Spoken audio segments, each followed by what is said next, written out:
একটা ছোট্ট ঘোড়া ছিল। ঘোড়াটার নাম ছিল পবন। ছোটবেলা থেকেই পবন ছিল খুব চঞ্চল আর দৌড়ঝাঁপ করতে ভালোবাসত। তার মালিক ছিল এক সাধারণ ছেলে, নাম দেবু।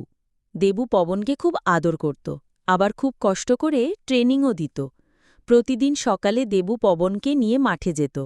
সেখানে পবনকে শেখাত কিভাবে দৌড়াতে হয়, কিভাবে শক্তি ধরে রাখতে হয় আর কিভাবে সামনে তাকিয়ে এগিয়ে যেতে হয়।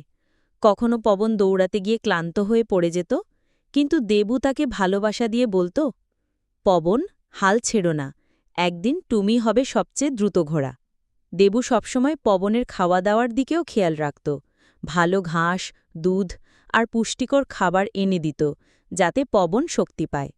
ধীরে ধীরে পবন বড় হতে লাগল, তার দৌড়ও ক্রমশ দ্রুত হতে লাগল। অবশেষে সেই দিনের অপেক্ষা শেষ হল। গ্রামে বড় একটা ঘোড়া দৌড় প্রতিযোগিতা বসল। আশেপাশের গ্রাম থেকে প্রায় ৫০টা ঘোড়া অংশ নিল। সবাই খুব উচ্ছ্বসিত, কারণ বিজয়ীকে দেওয়া হবে বড় একটা সোনার কাপ।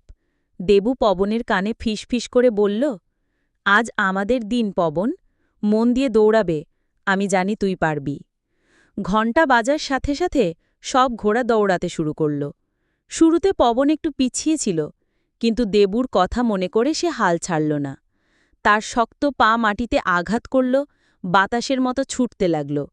একে একে সে সব ঘোড়াকে